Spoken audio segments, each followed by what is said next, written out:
Okay, so we'll be here I think until 4. So it's always good, to have a training on this thing. So that means since we're going to touch more of the details of our inverter, okay? So right now, it's always good that you are here because that means you are parting a time for yourself to learn, okay? Because it's not money in any sense you can just eat that, but once time is gone, you cannot bring it back, okay? So those who are in here, I want you to have the mindset. Later, okay, later. Because it is important. The reason why you're here because one of you may be curious enough. Summoning Solis inverter natin, and some of you would like to know more. Okay, so for those who are going more, that's why there's one famous line of Jim Rohn: "Don't be lazy in learning." Okay, that's why we're here to learn something. Okay, we're not here to just eat on something and be gone. No, we are here to learn something. That's why you take part of your time to be here, because if you're going to be here and you're not listening, that's a wasted time and you cannot get it back. Okay, once it's 1 o'clock, you're gonna say, oh no, but ibalik na to, no, you can. Okay, it's gone. That's why it's very important in here. Okay, so speaking of which, those who are in here, I hope you have your notes. Okay, there's what we call a cone of learning. Okay, it's not only that because I'm speaking of our product, but as an advocate, okay, enthusiast of a solar, because I've been doing solar way back 2014, okay, solar 2014. So I've started. I have a lot of inverters at home. I have around 20 inverters at home, 25 solar charge controller, PWM SCC. I have microgrid tie inverters and a lot more. Okay, so I've been doing this for more than 10 years already before I joined Solis. And before I joined Solis, I worked from a different corporation, from the gaming and the financial institution for more than 20 years. Okay, so this is very important. That's why we're here. They said that 10%, when you are reading, 10% will be retained after a week. Kung gabasa ka, 10% of the information will be retained to your mind. So that's why if there is a Cebuano saying, ang kalimot way gahom. Because if you forget it, that's it. Diba? That's why reading is 10%, hearing is 10%. Kaya that's why mga chismis magsige na sila i-revolve para dili mo wala. Diba? Kaya yun sa gisulti ni so it will keep on repeating, because 1 week later mawala na to niya mapunan. Seeing is 30%, so that means you can just if you want to learn people who are really who are, I would say, famous and very productive, by just seeing what they do, you will learn from it, but it will only turn 30%. Okay? Watching a video, 50%. Talking is 70%. So, makikita mo yung marites, di ba? Magsige nila sila, they will going to rehearse. And doing something is 90%. That's why you have to write it, because that's why our formation from elementary, high school, and college, gasulat ta sa notebook, because that's part of training. Because so that when you're writing something, it will retain to your head. Okay? And in here, from 50%, 10 to 50%, that's what we call passive. And the active side is talking and also doing. Okay? So let's start. So Solis inverter, this is a workshop. Basically, this is supposed to be for the training purposes that kubi ka sa inverter. Okay? Different solar power systems. The off-grid side, its functionality, as you can see, and also its application, right? Remote residences, telecommunication tower, because you all know some telecommunication towers away sa bukid, water pump, as earlier mentioned, na you're in the middle of the field, rice field, way grid, di ba? Emergency backup, recreational vehicles such as boats, okay? So initial cost, advantages, grid independence. For the grid tie, as you can see it here, inverters are directly connected to the grid, right? So advantages mo is lower investment in terms also of pricing. The application normally is on residential, CNI, and utility scale. So it's ideal for business and manufacturing. The disadvantage is always if there's no grid, you cannot make use of your grid tie inverters. Okay. Now, the Solis hybrid on grid, on the other hand, integrated the grid tie and the off-grid functionality. That's why Solis is 2-in-1. There's a grid tie and there's also an off-grid inverter on one package. Okay? Battery integration, grid tie operation, and battery charging also. Seamless switches. That means that's why earlier I said you can it's only used to have an NTS. If you are familiar with the ATS already, there's no need, just prioritize the backup side. Advantages: enhanced independence, uninterrupted power supply, grid support capabilities, and flexible control. The only disadvantage of that is, as always, is what we call initial cost is higher and increased complexities in terms of the system. Okay? Application, infrastructure, microgrids, residential, commercial, ano ang kulang na importante na bago? Among the application, ano ang kulang?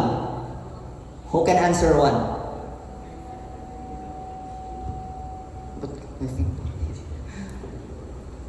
Di ba? EV. EV now is coming to town.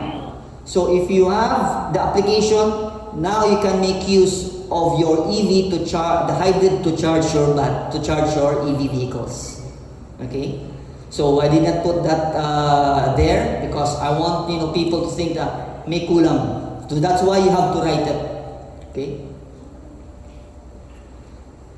Okay. Majority, kung we are in support, 90% or even 99%, I would say, may document, people will not read the document. Okay? They will rely mostly to the support. Magtatanong ka agad. But basically, everything is on the document. Okay? So in here, in a workshop, we're going to discuss 7 things. Understanding pre-installation requirements, learn the correct setup of installation procedures, become a proficient in testing and commissioning, which is very important. How many of you in here has a document of your system? If you don't have it yet, today you're going to start it because I want to teach you how. Okay? Gain knowledge of post-installation checks, understanding alarm and troubleshooting, emphasize on safety, explain warranty details. So, among here, sinong nakakuha ng training sa iba na may bayad? Who are being nakakuha training and that they pay? Okay? So, do they have this type of training?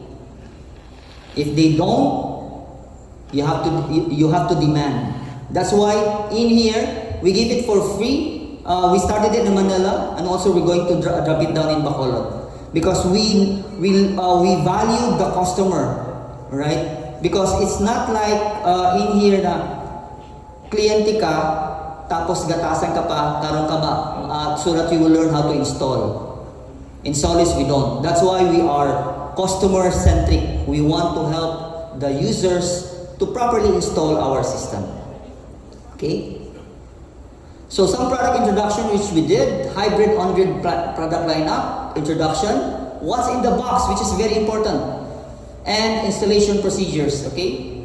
So how do we name our product? So as you can see it in here, S6 means 6th generation, EH means energy hybrid. 1P stands for single phase. 3 to 8K, the rated output. So that one is 6K. L, that means it's a low voltage and a plus version. The earlier version, the Pro, doesn't have an LCD. Okay? So as you can see it in here, we have right now is 3 to 8 range, 12 to 16 range of models. So this one is 6 in front of you. And for 3-phase, we also have different models. 8 to 15, the NV stands for normal voltage. Normal voltage is 400 volts. 30 HLV, that means 230 volts, but high voltage battery. KH, high voltage battery, but 400 volts. And our flagship new, our 80 to 125. Okay, so some DC switch, there's an importance of having a on and off button. It's not only for functional purposes, but there's a greater emphasis on it. That's why we integrated we have an on and off button switch. Okay, data logger, 7-inch indicator lights, and the navigation keys. Okay, so some interfaces that you have. So same thing earlier that we've discussed. For the plus, 200% maximum PV input, very low startup voltage. That means on the early dawn, your inverter will start generating power. So in terms of power generation, mas taas. Okay? 10 seconds, 200% surge power backup, good for inductive loads. Battery reserve, support for 2 backup options. Smart load functions, and IP66. Okay, so if you want to have that 24 hours UPS, it combination of PV battery and genset. For 12 to 16, there are 3 MPPTs. That means 2 MPPT has 20 amps per string. Okay, so same thing, 96 in parallel. That means you have a maximum of 96 kilowatt. Backup switch, AC coupling, and IP66 still. Yeah, I think we've done this. I'm just going to forward. Okay.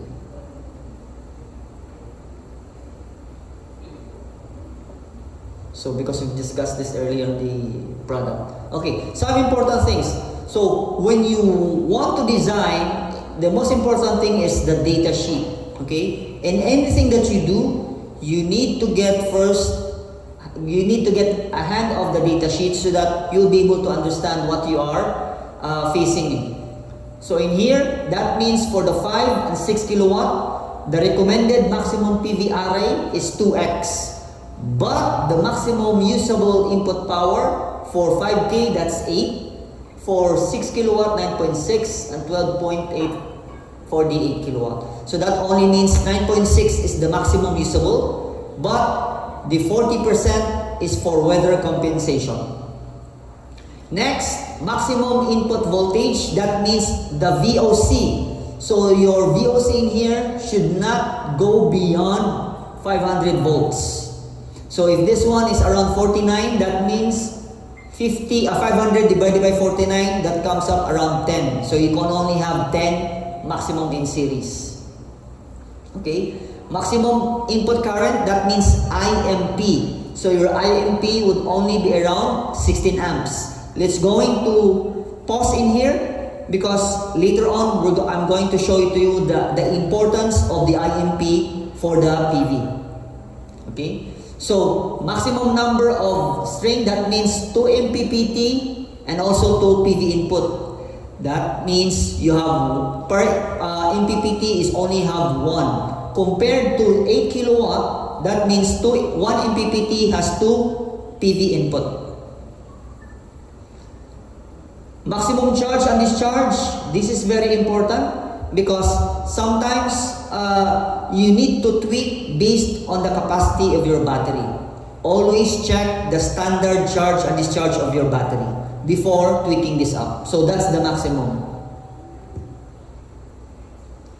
For the output, that means your off-grid side, 5 kilowatt, 6 kilowatt, okay, 1:1. It's not about 80%, but this one is 1:1. So, remember, the option is 220 volts or 230.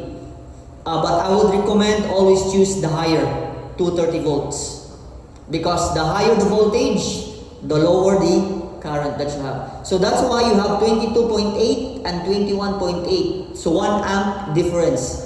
So in terms of design and computation, sometimes you need to look for the circuit breaker. And this is your guide on what to choose about circuit breaker.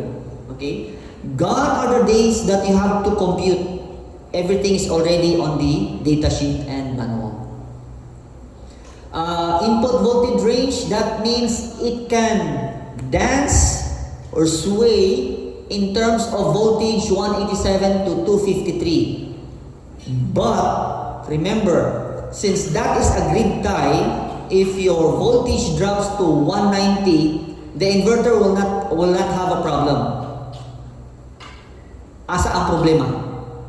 Kung ang imong voltage mo 180, ang imong hybrid gadagan gyapon 180 voltage ang output. Asa ang problema? Ang problema sa imong appliance. Because this one is grid tie, right? It will dance with the grid. Goes high and up and high. So if you want to protect this, then you have to ensure that you only want to limit na I want only 200 volts to 240 volts. Anything above it, it will go to off-grid automatically. If you want, you can do that. Okay? You can do that. That doesn't stop you from doing it. The reason why this is 187 to 253, because I've said earlier, it's grid tie in function. If there's a grid, your backup output is also coming from the grid, not coming from the off-grid. It is only during the time that there's no grid, automatically it will run an off-grid. Okay, so these are design considerations that you have to think. Okay, and the maximum input current, 32, 40, and 50. Okay, and what's the, how do you calculate?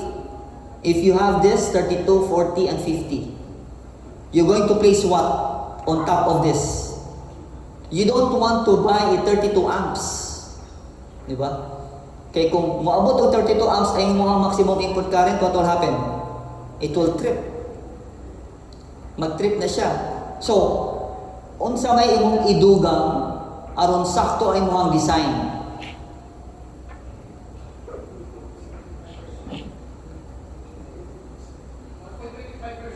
What do you call that? Safety factor. Okay, so that's what we call safety factor. So at constant voltage or constant power, you must have that safety factor for the overpower. That's why 1.25. For PV side, it's different. So you have to ask the PV manufacturer. Now, since now you know, oh, there's a safety factor for that. Karon, mangutana karon, kung mapalit ka ang PV, I want to know your safety factor, so that I would also be able to use that on my PV side. So in here, we're just talking about our hybrid. Okay? And rated output, 5 kilowatt, 6 kilowatt also. That's AC. 2 times rated power, up to 10 seconds. That's your inrush. Okay? So the inrush current, normally, especially for the motors, around 7x. If you're only transferring from one pole to another, surface-based, it's not an issue. But if it's a deep well, you're going to calculate the head and you're going to calculate the power, because what happens to the motor, if it cannot suck water, its inrush current also goes up. Right? Muna mo init ang iyong motor. So, it is imperative. It's a must that if you have an inductive motor, you have to get the inrush current. Okay? So, same thing. In terms of voltage, 220 to 30. So operating ambient temperature range, -40 to 60. if you're going to, because that one has two modes. When you enable the silent mode, that means up to 60, that's the only time it will run your fan under silent mode. But if you're going to disable the silent mode, then it will run whatever is around below 50. Ang problema, alinisig. Yeah? So, sama kayo kung andar. So, some people doesn't want that, then you can have a silent mode. IP66, later on we're going to share to you why is it important to know this and how to protect it. It is also the reason why we don't repair. Okay? You can just imagine, IP66, gibungkag nimo kay ga-repair ka sa motherboard kay mong ilisan. So what happens is that IP66 coming from the manufacturer's sealant will be compromised. That's why we don't repair. We always replace because of the IP66. That we want to ensure to you that our brand is really up to it. Grid connection standard, these are certification. If Noriko is asking for it, then we can provide any IEC. LCD Bluetooth app, that means how you'll be able to connect and manage the system. Okay? So now, the question is, my maximum IMP is 8.6 and my short circuit current IEC is 9.1, but my PV goes to 9.3. Why? That's the reason why it is important to understand your data sheet. So it defies physics, both for the system that you have. But normally, this is not what we call a ordinary case. You can see this on your, saan mo makita? Asa mo makita na tolerance sa imuhang PV? Duha ka test ang PV, STC and NOTC. That's why it is important for you to be able to know what you're doing and ask the right question. Okay?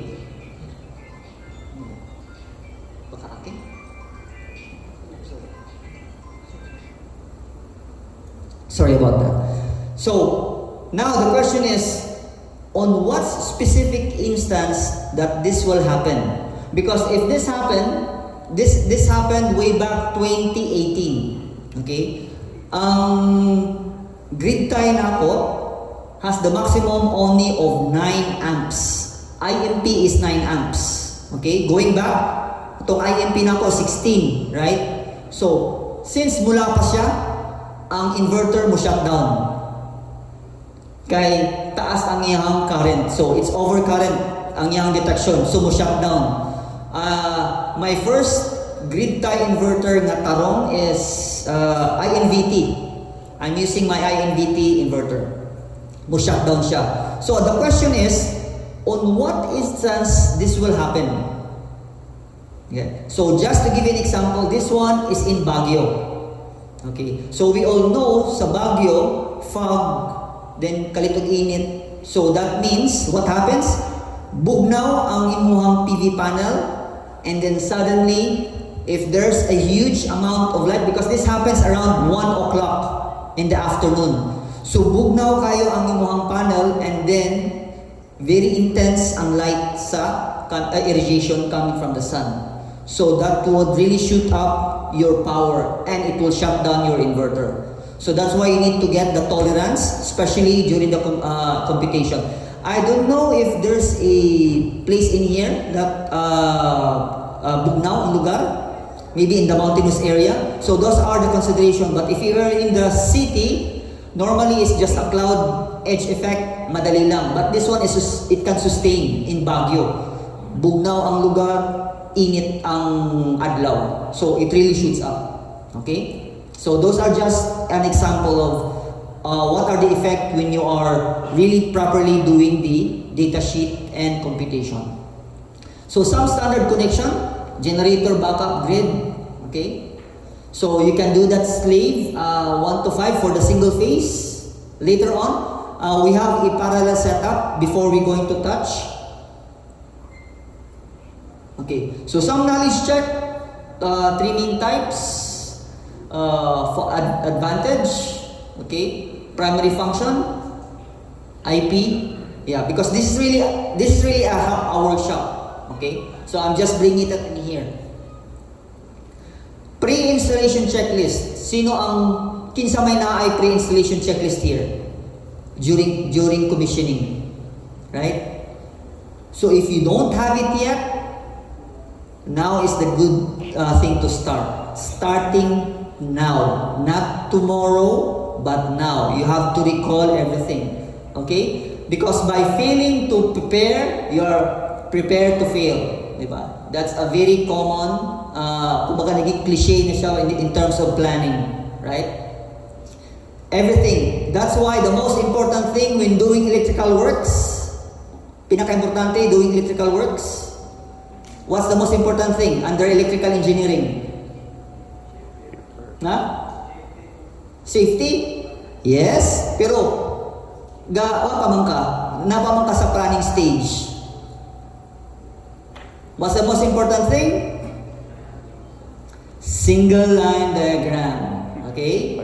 Because once you are there, part of your checklist sa pre-commissioning mo is you must have a single line diagram. Why? Why is it so? Diba? For those who are electrical engineers in here or practitioner, especially if you're an electrical practitioner in C1 and C2, diba? Ang gahatag ng engineer na kay SLD. For what practical purposes is it? Diba? Because one, just like this, right? The single line diagram, you have the general notes. What is this all about? Unsa man siyang setup all about? It's everything there. Voltage drop calculation, kung sobrang taas, string schedule, load schedule, especially for the hybrid, inverter calculations, layout, and the most important thing is location.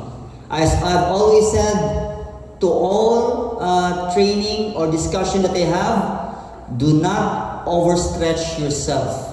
Because we have one client na problema niya from Cebu, gasigi siya giyaw-yaw kay guba daw ko ng inverter nga na parallel. Unya ang iyang kliyente naa sa Davao.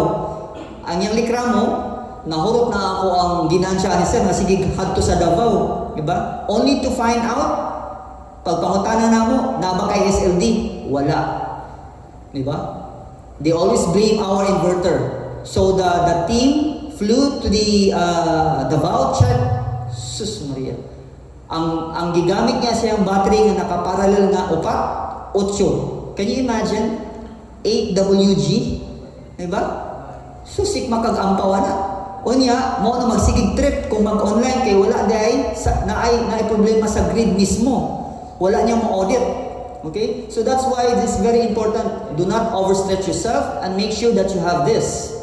So, sample diagram. Okay? You have the solar panel that you're going to use. Its statistics. Anong gagamitin mo na hardware? The electrical nodes. So, what type of grid is that? Because we have a lot of type of grids. I don't know. In cities, it's line to line. In provinces, it's line to neutral. Okay? So, you must declare it. Because if you don't know, now we have a problem. Diba? Knowing it is part of your duty as an installer to be able to have that. Solar electrical nodes, what are the things that you need to consider because these are solar and everything? You have the block diagram overview so that the people can just easily digest it. Okay? And then single line diagram, how does it really connected based on design? Okay? You have the solar panel per string, its capability. Diba? Lahat ng mga data sheet na ano to, yung dibutang. And then the inverter calculation is also there. Schedule of loads, which is very important because you have the off-grid. Okay? Then you have the site location map. Now, maybe It's not still vague on your part, but later on you'll understand. Short circuit, which is the most important thing. You have the short circuit calculations, and to some extent the service entrance for net metering. The reason why this one has everything, because this is for net metering purposes. Okay? So, going that, once you have everything, you're going to check what's in the box of your hardware. Okay, so you have a lot. So, that's one, a Bluetooth antenna. This is for the Pro. Then, there's an optional meter e-strom for 10 meters and above connectivity. Okay? Required tools. And to some extent, you need an RJ45 or a network cable tester. Because once you do the parallel or the meter, you must be able to do that. You must know how to crimp. Those unknown, indoor, shade, cover, pwede tanan. Don'ts, nakaslant, direct to the sun. So at least it has a canopy. Direct to the rain, nakaslant, and it's also 55 degrees. 15 degrees, okay. Installation placement, depending on the capacity, there is specific dimension that you want to use this. Okay, so 150 mm if you want to do a parallel or you want to place. So as much as possible, it should be open. Okay, maximum of 60, minimum of 40. So relative humidity is around 100%. And yung kinakabitan natin, you have to ensure that it can do the load bearing. Kaya basic mahugno na siya. Okay? And the most important thing is, when you install it as much as possible, it should only be on the eye level. Okay? Hindi yung nandun pa sa second floor natin mo, it should be at least an eye level if you want to do that. Because it's easier for your customer, sir, pa-check nga ano ang error, so they don't need to have a ladder. Okay? So some knowledge check also in this one. We will come up. The Solis team will be coming up with a Solis certified installer program. So right now, what we're doing is one at a time. First, free training for everyone. Then after this year, we're going to have a certified Solis installer program. Okay, so that will be both a test, online test, and really a hands-on. So in here, for connection purposes, this is just a guide or illustration on how do you do that. So generator, backup, grid load, and what are things to be done. CT is always going to the grid. Okay, so PV connection for the wiring, you can see it in here. Grounding cables, data loggers, optional, ground. It is important, especially this one, that you have a grounding equipment. Okay? It's a no-no na wala kay grounding. Because sometimes, if the system detects wala grounding, it will have a eye leak error. So mag-error na siya pirmi. So that's why you must have a grounding cable installed. If wala, then you must have one. Then the good thing about it, you can always ask someone on how to do a proper grounding. And people will help, The most important thing is you need to ask. Because if you don't ask, the answers cannot be given. So there are earth wires on both sides of the hardware. For crimping purposes, so there's a guide, basically. Yeah, the PV wire will depend on particular model, but normally you will have a 12 AWG or 4 mm if you go higher than 600 volts. So those are you can do that. But in this case, if it's only around 500 volts, better go for 6 mm or 10 AWG. Before doing anything, plugging it, you must know that who is the female and who is the male in terms of MC4. We've seen a lot of installers, diretso sa mga reklamo, sir, inig-on ako, mamatay man. So mabuang po, nganoon, wala may report. So, video, kita ang katag. Bali, kay bali mo shutdown ang system. I will show it to you later. Okay? Sometimes when people would ask battery terminal connection, so the recommended is 1 AWG, so that's 50 mm, okay? So AWG to WG. So the rule of thumb is the thicker the better for your battery. Okay. And AC wiring, again, going back, gone are the days sa una, di man siya mahatag. So mag-compute, karon dili na. Everything is already given on the data sheet or the manual. So mamili na lang ka kung sa terminal. So even the torque itself, how do you be able to tighten the lugs on the contact? Okay, maximum 6 AWG in cross section, and you can also have the torque. So for the communication terminals, the BMS meter, your PV and PA, that means for the parallel. The DRM, that is more advanced. Normally it's for the EU. RS485 for the Modbus. So you can see it in here. Meter, DRM, RS485. So for those who are into programming, you can do that for the RS485. So this is also good for the PPC. So some people would want their system solar integrated to their BMS. The BMS in here is the building management system, or sometimes they call it PPC, power plant controller, and then you can make use of that. Okay, communication port for the dip switch. This is good for parallel cable, and this one, the GV, normally for generator, as you can see it, and the GDI, generator stop signal and off. So our hybrid inverter now, basically, especially for the CNI, would be able to determine if you're using a generator as a grid source or a grid. So we're going to discuss that later. So the terminal for generator use, so we also have an open contact. This serves as an auxiliary relay. So some ETS, as you can see here, so a lot of things basically are included to our inverter because of the EMS functionality.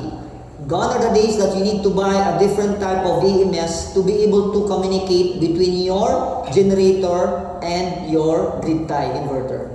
In here we included it, that's why it's 4-in-1. So for CT use, just remember this, for the CT, you must have a 50 milliampere. Okay? So if the cable is bigger, the most important thing is 50 milliamps ang secondary coil. Okay? So where to place it? As you can see it in here, for 10 meters and below, you can use the CT, right? So black and white on your pin terminal 1 and 2. And for Eastron, these are samples. As you can see, we also have a 200 amps CT. So the reference is a 1 peso coin. So at least you'll know mun sa kabaga ang kable na gamit. So for meter, you can see it on meter in here, SDM 120 CTM with CT. Okay, so that is around 11 meters to 300 meters distance. The grid seal goes to the load, orange and white, and this is the type of meter you're going to have. Okay, this is available.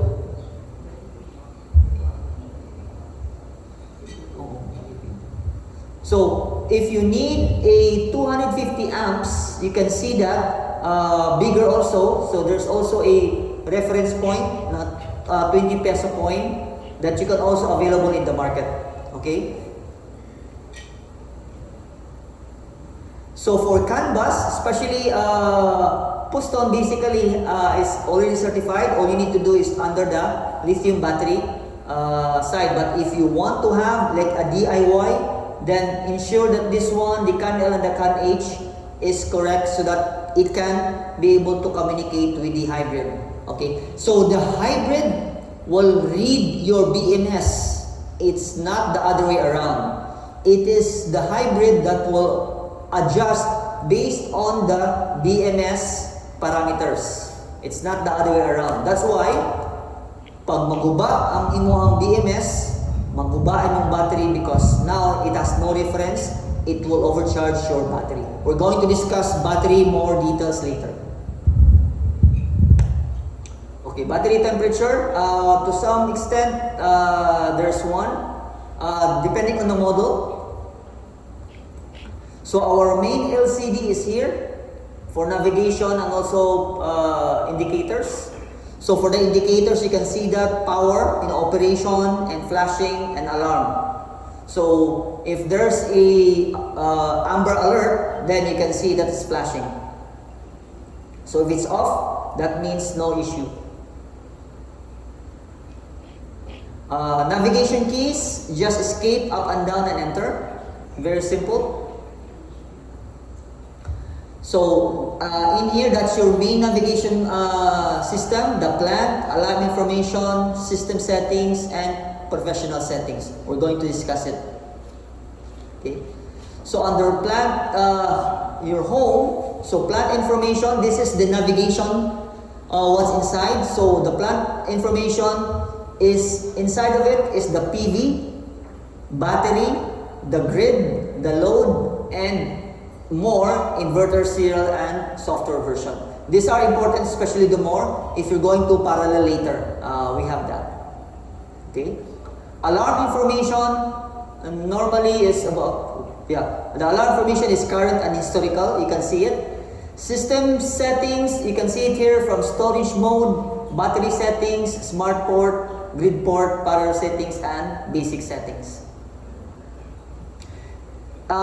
Very important, basic settings is when you going to commission it, you must sync it to your mobile. Because if you don't, the issue with it is the graph. Because this one is, everything is governed by the NTP. For those who are into programming or hardware, NTP stands for Network Time Protocol. This one doesn't have one, that's why it will sync to your cell phone, because your cell phone has an NTP to your carrier, and the carrier is synced to DOST. Okay, that's why our cell phone, every one of us has one time only. Everything is synced.